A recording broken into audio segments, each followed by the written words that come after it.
እግዚአብሔር ሰናዩ እግዚአብሔር ከአ መፍቀር ሰብ እዩ ስለዚህ በዚህ ሰዓት እዚ ኣብ እግዚአብሔር ዘለና ኣመለኻኽታ ጽቡቕ ኮይኑ እቲ ንዓና ዝገብሮ ኩሉ ሰናይ ተግባራት እናቆፀርና ከነመስግን ኣእምሮና እግዚአብሔር የብርሃዮ እግዚአብሔር ብኩሉ ወገን በውሽጢ ይኹን ብደገ ዝገብረልና ሰናይ ቆፂርካ ስለዘይውዳእ ስለዚህ ንኣምላኽ ስብሓት ይኹኖ ስለቲ ዝገበረልና ጽቡቕ መንፈሳዊ ይኹን ስጋዊ እግዚአብሔር ይመስገን እምበኣር ኣብዚ ሓለፈ ንእግዚአብሔር ምሳይ ኮይንኩም ኣዕብይዎ ኢሉ ዳዊት ኣብ መዝሙር ዳዊት 34 ዝጸለዮ ወይ ዝዘመሮ መዝሙር ርኢና ኣብቲ ዝቕፅል ድማ እታ ኣብ ቁፅሪ 5 ዘላ መዝሙር ዳዊት 34 ናብኡ ዝጥምቱ የንጸባርቁ ገጾምን ከቶ ኣይሓፍርን ኢልዎ ዘሎ ብዛዕባኡ ካብ ቃል እግዚአብሔር ክርኢና እዛ እንታዚ ኣብ ቀዳማይ ሳሙኤል ምዕራፍ 21 ምዕራፍ 22 ዳዊት ኣብ ተመክሮ ህይወቱ ዝሕለፎ ኣመልኪቱ ዝዘመሮ ስለ ዝኾነ ቀዳማይ ሳሙኤል ምዕራፍ 21 እንደገና ምዕራፍ 22 እንተንበብና ጽቡቕ እዩ ባል እግዚአብሔር እቲ ዝግባእ መልእኽቲ ከመሓላለፈልና ንሕና እውን መተሓላለፊኡ ጽሩያት ሻምብቆ ኮይንና ቅድሚኡ ክርከብ ብደሞ ሓፂቡ ክጥቀመልና ንሰማዕቲ ድማ ንበረኸት ክንከውን ንስኻትኩም ድማ ክትባረኹ ኣብ ቃሉ ተኣምራት ክትርእዩ ንጽንናዕ ክኾነልኩም እግዚአብሔር ክዛረበና ነፍሲ ወከፍና ክንጽሊ ኢና ቅዱስ ሰማያዊ እግዚአብሔር ኣቦ ኢልና ክንጽውዓካ ሳላ ኢየሱስ ክርስቶስ እንሆ መንፈስ ውልድነት ክንቅበል ምኽንያት ረኺብና ኢና እሞ ጎይታትን ንዓና ዝገበርካልና ፍቕርን ሓልዮትን ተጸብጺቡን ተቖፂሩን ኣይውዳእን እሞ ክብሪ ንህበካ ኣለና እንሆ ናባኻ ስለ ዘቕረብካልና ውሉድካ ስለ ዝገበርካልና ጽቡቕ ስለ ዝመኸርካልና ሓሳብካ ንዓና ዘለካ ኩሉ ጽቡቕን ሰናይን ስለ ዝኾነ ካብ ዘለዓለም ንዘለዓለም ንትኽብሩን ቅዱስን ስምካ ንባርኾ ኣለና ኩሉ ብርኪ ክሰግደለይ ኩሉ ልሳን ከዓ ኢየሱስ ጎይታ ምዃኑ ተኣሚኑ ንእግዚአብሔር ኣቦ ክብሪ ክህብ ነዚእኻ ንወድኻ ልዕሊ ኩሉ ልዕል ዘበልካዮ እሞ ብወድኻ ብኢየሱስ ክርስቶስ ኩሉ ክብሪ ንዓኻ ይግባእ ንሰግደልካን ንባረኸካን ኣለና ብቅዱስ ቃልካ ስለትምህረና ተመስገን ኣእምሮና ስለተብርሆን መብራህትኻ ብልዕልና ስለዝደምቕን ንብዙሓት ድማ እግዚአብሔር ኣቦ ፈውስን ተኣምራትን ስለ ዝኾነሎ ካብቲ ከቢብዎም ዘሎ ግመን ጸልማትን ቋሕ ኣቢሎም ናባኻ ክጥምቱ እሞ ዝደነነ ርእሶም ክቐንዕ ዝጎበጠ ሕቆኦም ትኽክብል እግዚአብሔር ኣምላኽ ዝጓሃየ ልቦም ክጸነናዕ ሎሚ በዚ ቃል እዚ ካብ ዳዊት ክትምህረና እጸልይ ኣለኹ ጎይታ ስለትገብሮ ተመስገን ካብ ዘለዓለም ንዘለዓለም እትቅዱስ ስምካ ይባረኽ ብኢየሱስ ክርስቶስ ስም አሜን ንምዝካር ዝኣክል ከም በልኩም ወላ ክሳዕ 10 ዘሎን ተንበብናዮ ጽቡቕ እዩ ዳዊት ካብ አቤሜሌክ ሃዲሞ ካብ ሳኦል ህይወቱ ከድሕን ናብ ፍልስጤም ከይዱ ኣብኡ ተታሒዙ ኣብ ቅድሚት ንጉሶም ምስ ቀረበ ብድሕሪኡ እግዚአብሔር ካብ ኩሉ መከሩ መሰናገፎ ዘመሮ መዝሙር እሞ ንእግዚአብሔር ኩሉ ግዜ እባርኾ ኢሉ ኩሉ ግዜ እባርኾ ውዳሲኡ ንሓዋሩ ኣብ ኣፈዩ ኢሉ ነፍሰይ ብእግዚአብሔር ክትሕበን እያ ትሑታት እዚ ሰሚዖም ክሕጎሱ እዮም ንእግዚአብሔር ምሳይ ኣዕቢዎ ንስሙ ሓቢርና ልዕል ነብሎ ንእግዚአብሔር ደለኽዎ ንሱን መለሰለይ ካብ ኩሉ ፍርሃተይ ከዓ ኣናገፈኒ ናብኡ ዝጥምቱ የንጸባርቁ ገጾምን ከቶ ይሓፍርን እዚ መስኪን እዚ ኣእወ እግዚአብሔር ሰምዖ ካብ ኩሉ ጸብኡ ኣድሓኖ መልአኽ እግዚአብሔር ኣብ ዙርያቶም ዝፈርህዎ ይሰፍር የናግፎም ካዩ እግዚአብሔር ሰናይ ምዃኑ ጣዕሙን ረኣዩን ኣብኡ ዝውከል ሰብፅ እዩ ነቶም ዝፈርህዎ ገለ ኣይጎድሎምን እሞ ኣቱም ቅዱሳን ንእግዚአብሔር ፍርህዎ ኮራኮራና በሲሽኑን ይጣሚውን እግዚአብሔር ዝደሊ ወግና ሰናይ ዝበለከቶ አይጎድሎምን ይብል ክብርና አምላክ ይሁን እዚ ናይ ህይወት ተመክሮ እሞ በቀሊሉ ካብ ልቡ ዝገንፈለ ይኮነን ኣብ ህይወቱ ተመኪርዎ እግዚአብሔር በሐቂ ካብ ኩሉ ፍርሃቱ መሰናገፎ ሓበኑ ምስኮኖ እግዚአብሔር ደነነ ርእሱ ወይ ክሳዱ መሰቅነዐ ሓጎሱ መሳዕበ ጓሂኡ በሓጎስ ምስለወጠ መከርኡ ብረህዋ ምስተከአ ድልየቱ ድማ ምስመልአ ዘይተጸበየ ነገር እግዚአብሔር ኣብ ህይወቱ ምስገበረ ንሓዋሩን እግዚአብሔር ክዝምረሉ ምስኡ ኮይና ድማ ከነዕብዮ እቲ ናቱ ምስጋን ናቱ ምኽባር ንኣምላኽ ውሒድዎሲ ንዓይና ዓኻትኩምን ኣብቲ ምስጋንኡ ኣብቲ ንኣምላኽ ምኽባሩ ክጽምብረና ክዕድመና ከሎ ንርኢ እግዚአብሔር ምሳይኮንኩም ኣዕቢዎ ኢሉ ዘገርም እዩ እቲ ብድሕሪኡ ዘሎ ቃል እንታይ ኢሉ ንእግዚአብሔር ደሊኽዎ ኢሉ ንሱ እውን መለሰለይ ካብ ኩሉ ፍርሃተይ ኣናገፈኒ ብዙሕ ዓይነት ፍርሃት ይቕተል ድኾን ይኸውን ይመውት ድኾን ይኸውን ይእሰር ድኾን ይኸውን ብኹናት ወርዊሮም ዶ ይቆትሉ ይኾኑ ብሰይፍ ዶ ክሳደ ይቆርፁ ይኾኑ ኢሉ ኣብቶም ጸላእቱ ስለ ዝወደቐ እዚ ፍርሃት እዚ ኣብ ህይወቱ እናሃሎ እግዚአብሔር ካብዚ ሕማቕ ፍርሃት እዚ ስለ ዘናገፎ ብሓቂ ናብኡ ጠሚተስ ገፀይ እኳ ፀባሪቑ ገፀይ እውን ካብ ምሕፋር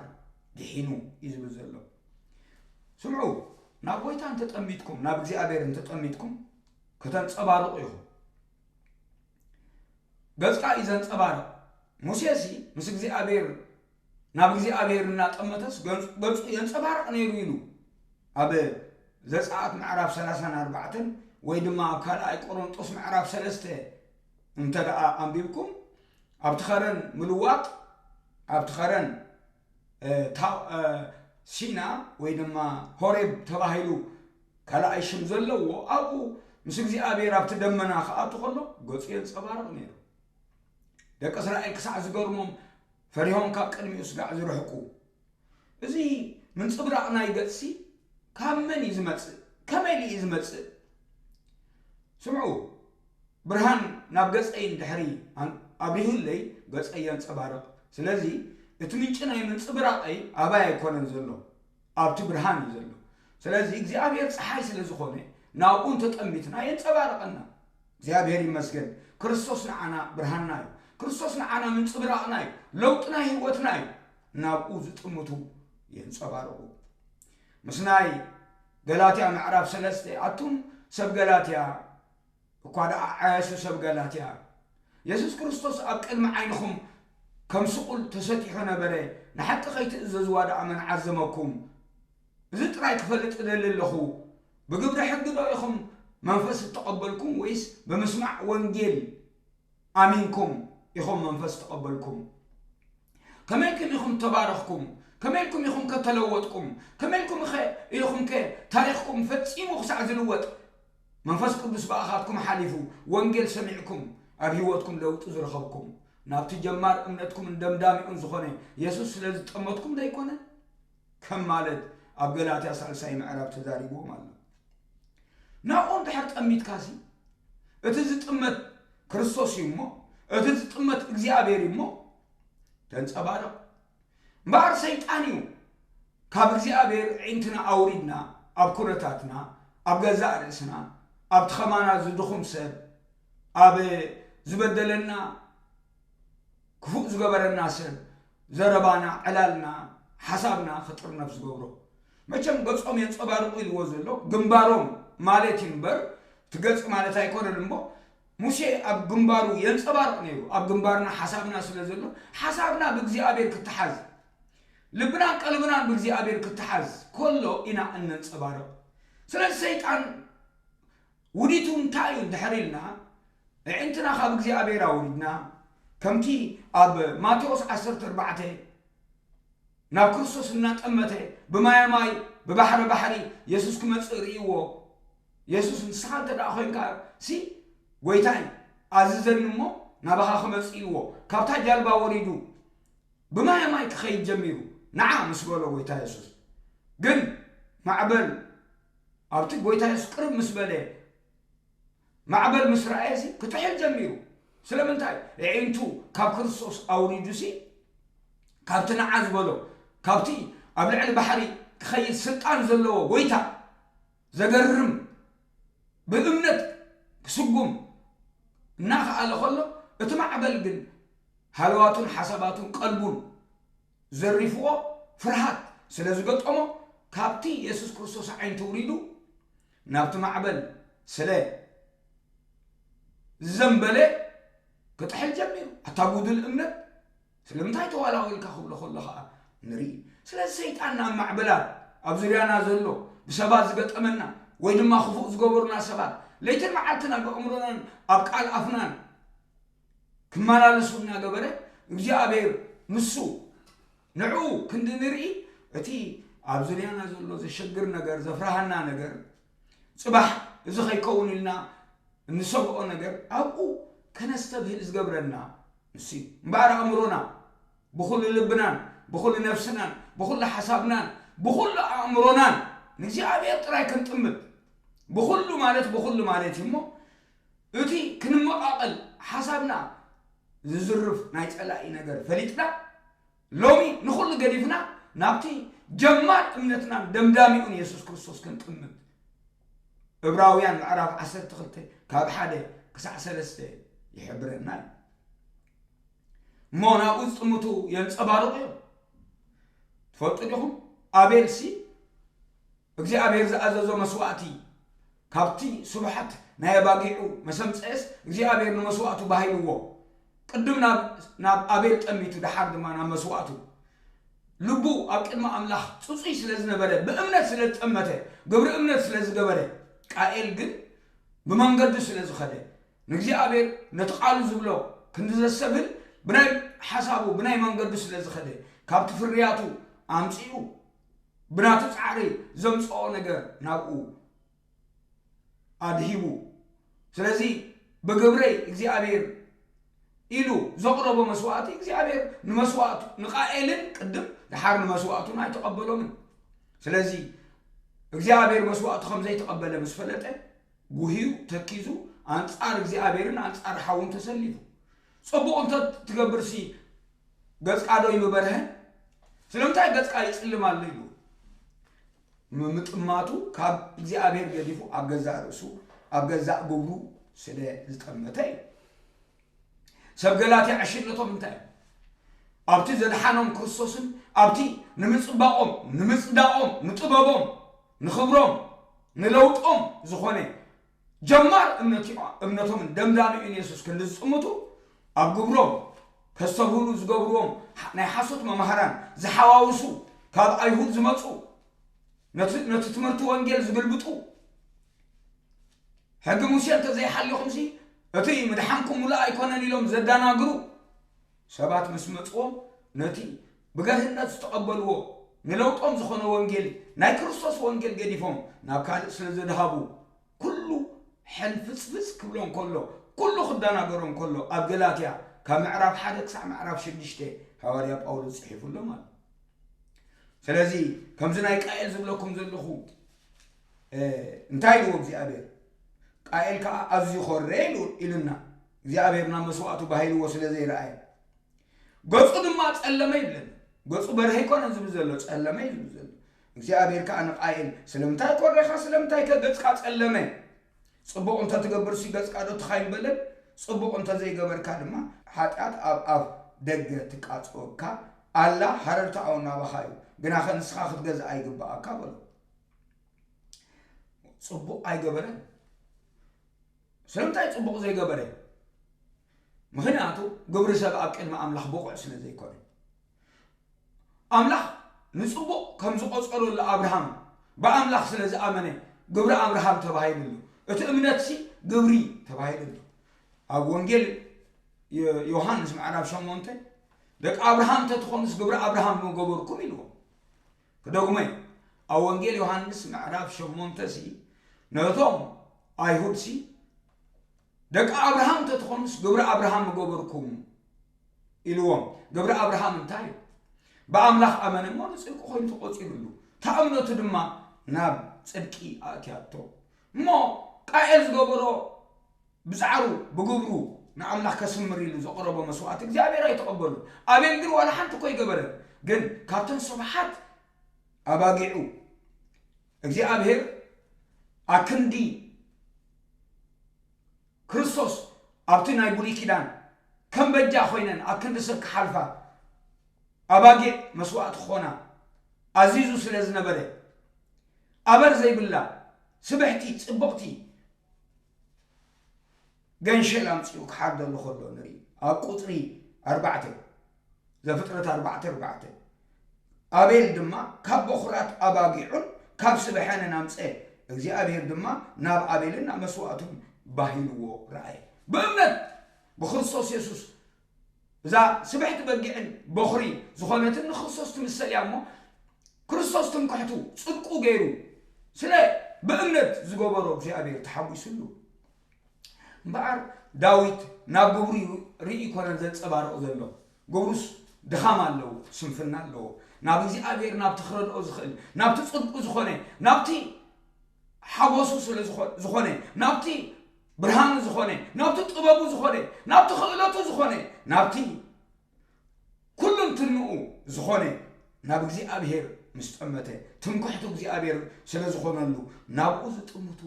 የንጸባርቑ ገጾሙን ከቶ ኣይሓፍርን ኣብ ድሕሪኡ ዘሎ መርኣዩ እዚ መስኪን እዚ ኣዕወ እግዚአብሔር ሰምዖ ካብ ኩሉ ፀቡ ኣድሓኖ እዩ ዝብል ዘሎ እዚ መስኪን ኢልዎ ዘሎ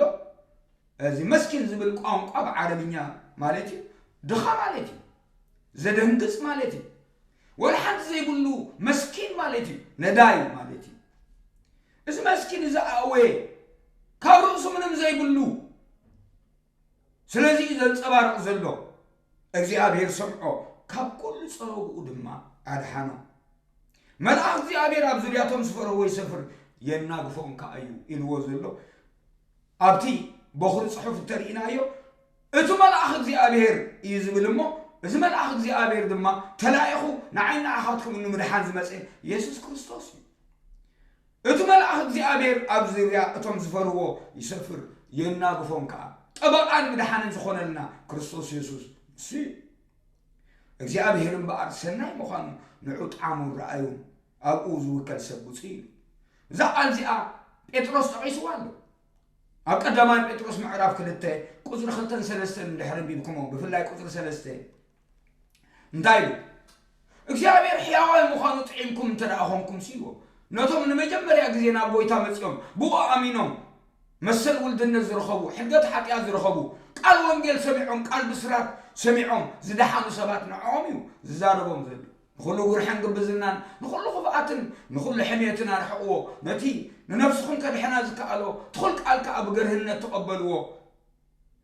እግዚአብሔር ሕያዋይ ምዃኑ ጥዒምኩም እንትኾንኩም ሲ ከምቶም ሕጂ ተወልዱ ህፃናት ነቲ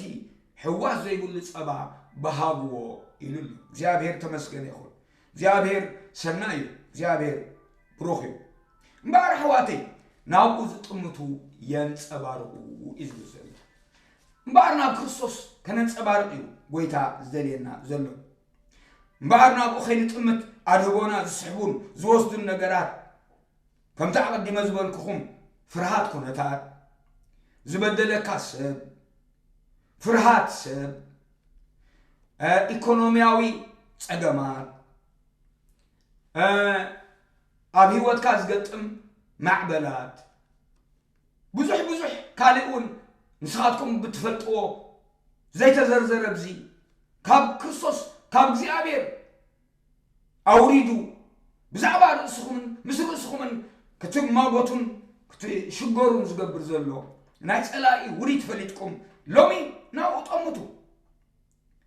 እግዚአብሔር ይመስገን ናብኡ ከይንጥምት بحسابنا بسمعتنا نابكال أدهونا خون سحبنا زوزدنا ننتليو سو كمني كسحاتيات شنكات فرحات ننتليو ناوو ندربيو ويتا بدم كاتريني دليتا يزبالك صلوت اللمانو نسلنا يمسكانا أباخا يفلت الله خمبر كيشنا أيقبا أننيمو نخل حاليوتي أباخا يدربيو اللخو በተስፈራሉ ጊዜ አባኻው ከላለሁ እንተይናዮ እግዚአብሔር ክረዳና ይካለ እምበር ሰይጣን بعلامة ناب كونتات ناب سب ناب رئسنا كنت أمتيو زقبرنا تفضل يخو እግዚአብሔርና አዳም مسفطرو مجمري አዳም اوف مسبلل ህያው ነፍስ መስኮደ አብዙሪኡ ሰባይ ነበረን ፍጥረታይ ነበረን መጀመሪያ አይተፈጥሩሞ ለመጀመሪያ ዝራአዩ እግዚአብሔር ስለዚህ መልክዑ አብ እግዚአብሔር ረኺቦ ምክንያቱም መልክዕና ከምስልና ሰብ ንግበር ኢሉሞ መልክዕና እግዚአብሔር ምዃን ትፈልጡ ዲኹም ስለዚህ ጽባቀ ናይ መልክዕኩም ሲ አብ እግዚአብሔር ስለዘሎስ ናብ እግዚአብሔር ጥምቱ ሔዋን ውን እንተኾነ ካብ መሰንገለ አዳም ወሲዱ ሰሪሑ ምስ ወዳአ ህያው ምስ ገበራሲ አዳም ኣብ ዙርያ አይነበረ አምላኽ መጀመሪያ ጊዜ ዝራአየቶሞ ናብኡ ክንጥምት እዩ አወዳትና አዋልድና ሰውኡትና አንስትና ናብኡ ክንጥምት እዩ ፈጢሩና እግዚአብሔር ተመስገነ ይሁን ኣብ ዘፍጥረት ምዕራፍ ክልተ ጥራይም ነበሩ ነገር ግን አይሓንኩም ነበሩ ዝብሎ እንታይ ዲ ትጽሑፍ ኣብ ምዕራፍ ክልተ ቁጥር 15 ዘፍጥረት ናብ እግዚአብሔር ስለጥምቱ ዝነበሩ እግዚአብሔር ክብሮም እግዚአብሔር ጽድቆም እግዚአብሔር ህይወቶም እግዚአብሔር ብርሃኖም እግዚአብሔር ኃይሎም እግዚአብሔር ኩሉ ነገሮም ስለዝኾነ ከምቲ ገረድ ናብ ኢድ መቤታ ተጥምት ከምቲ ባሪያ ድማ ናብ ኢድ ጎይቱ ዝጥምት ሲ ናብ እግዚአብሔር እዮም ዝጥምቱ ነይሩ ኣብ መዝሙር ዳዊት 121 ዳዊት ዓይንተይና ባኽራን ልዕል ኣለኹ ረድኤተይ ካበይ ዝመፀኒ ዓይንተይና ባኽራን ልዕል ኣለኹ ረድኤተይ ሲ ካብ እግዚአብሔር ካብ ሰማይ ምድርን ዝፈጠረ እዩ ዝመፀኒ ካብ ኣኽራን ልዕልና ደሃይ ኣኽራን በላሽ ኣኽራን ማለት ልዕል ዝበሉ ሰባት ሰበስልጣናት ሃብታማት ሙርኢያት ኣብ ወፃእ ዘለው ሰባት ኣብ ርሑቕ ይረድኡና ይኽእሉ እዮም ዝበልናዮ ብዘይገድስ ሎሚ ካብ ውሪድና ካብኣቶም ትንፋሶም ኣብ ፍንጮም ዝኾነ ኣውሪድና ነገርና ብእግዚአብሔር እንተጌርናዮ ክቐንዓና እዩ ኩሉ ዝኽእል እግዚአብሔር ስለ ዝኾነ እምበር ኣብ ምዕራፍ 3 ዘፍጥረት ግን ካብዚኣ ምስ ትበልዑ መዓልቲ ዓይንትኹም ክኽፈታ እዩ ኢሉ ሰይጣን ንሔዋን መሰስሓታ ዓይንቶኦም ምስ ተኸፍታ ንእግዚአብሔር ምጥማት ገዲፎም ሲ ኣብ ንሓደ ዶም ተጠማሚቶም ክፈርሁን ክስንብዱን ከለዉ ኢና ንሪኦም ናብ ገዛእ ርእስኻ ክጥምት ዝገብረካ ሓጢአት ዘይምእዛዝ እምበር አዳም ኣበይ ለኻ ምስ በሎ ተሓቢኤ ድምፅኻ ኣብ ገነት ክመላለስ ሰሚዐ ተሓቢኤ ኣለኹ ኢሉ ካብታይ ትብላዕ ዝበልኩኻ ዶ በሊዕካ ኢኻ ጥራይካ ምዃንካ ደኣመን ነገረካ ኢልዎ ስለምንታይ ተሓቢኡ ካብ እግዚአብሔር ካብቲ ክብሩ ካብ እግዚአብሔር ካብቲ ትብዓቱ ካብ እግዚአብሔር ካብቲ በረኸቱ ካብ እግዚአብሔር ካብቲ ሓይሉ ካብ እግዚአብሔር ካብቲ ህይወቱ ካብ እግዚአብሔር ካብቲ ጽላሉ ካብ እግዚአብሔር ካብቲ ብርሃኑ ካብ እግዚአብሔር ካብቲ መጋቢኡ ካብ እግዚአብሔር ካብቲ ኩሉ ዝኾነሉ ሰይጣን እዩ ናብ ርእስና ክጥምት ዝገብር ስለዚ ዓይንትኺ ጥዑያት ድን ዓይንትኻ ጥዑያት ድን ሕምምቲ ዓይኒ ኣብ ምድሪ ኣትመላለስ ጥዒቲ ዓይኒ ግና ንእግዚአብሔር ያጥምት ዓይንትኻ ጥዑይ እንተደኣ ኮይኑ ብዘሎ እንትናኻ ጥዑይ ዝኸውን ማቴዎስ ምዕራፍ 6 ዓይንኻ ሕምምቲ ትኾነት ግና ብዘሎ ስጋኻ ሕሙም ይኸውን እዩ እምበር ልብኹምን መዝገብኩምን ኩሉ ኣብ ሰማያት ተገይርኩሞ ኣብኡ ዘሎ ኢኹም እትሓስቡሞ መዝገብኩም ኣብ ሰማያት ይኹን ልብኹም ኣብ ሰማያት ይኹን ዓይንትኹም ድማ ኣብ እግዚአብሔር ይኹን እምበር ነፂርካን ኣርሒቃን ምእንቲ ክጥምትሲ ንእግዚአብሔር ዳህስሰኒ በሎ ንእግዚአብሔር ዳህስሰኒ በልዮ ኣብ ማርቆስ ምዕራፍ 8 ሓደ ዕውር ሰብ ካብ ቤት ሄስዳ ምፅኦምሉ ንሱ ድማ ካብታ ከተማ ውፅኡ ጭቃ ለኺዩ ጡፍ ኢሉ ዓይንትኻ ይርኢ ደሎ ኢልዎ ኣእዋም ሰብ መሲሎም ሰብሲ ኣእዋም መሲሎም ይረአዩን ኣለዉ ኢልዎ ካልኣይ ምስ ዳህሰሶ ድማ ሕጂሳ ነፂረ ይርኢ ኣለኹ ኢልዎ ሎሚ ካብ ምድሪ ኣልዒልና ንእግዚአብሔር ክንጥምት ዓይንትና ክደስሶ ንእግዚአብሔር ንለሙና ኢና እምበር ናብኡ እንተጠሚትና ናብ ጎይታ ኣብኡ እንታይ ኣሎ ኣብ ክርስቶስ ኣብቲ ምእንታና ተሰቕለ ሞይቱ ዝተንስአ ሕጂ ድማ ኣብ የማን ግርማ ኸቢሩ ዘሎ ናብኡ እንተሰቢልና ናብኡ እንተጠሚትና እንታይ ኣለቡ ኣብኡ ሕጊ ሓርነት ኣሎ ነፃ ዘውፃልና ኣብኡ በረኸት ኣሎ ኣብኡ ትዕግስቲ ኣሎ ኣብኡ ፍቕሪ ኣሎ ኣብኡ ጽድቂ ኣሎ ኣብኡ ቅድስና ኣሎ ኣብኡ ሓጢአትና ተሳዒሩ ፍርድና ተወሲዱ أبو فتح له أبو نايزل عالم هيوت الله أبو متصنع الله أبو برخة الله أبو رحرحي أملخ الله أبو نايزل عالم عرفت له مبار نابت جمار امنتنا دمداميون يسوس نتأمت نابو فتمتو ينصبارقو وبحق ينصبارقو قصمون كتو أي حفرني زيابير سناي مخانو خا نعود حمون رأيو زود حامكم قويتا يباركم بزقال زين حدثكم تسأنانعو لو من ربكم من قلبكم أملاخ أغنعو زيابير أي تلوتن يسمعيو تبارخوا بروخاتكم بروخ مشيل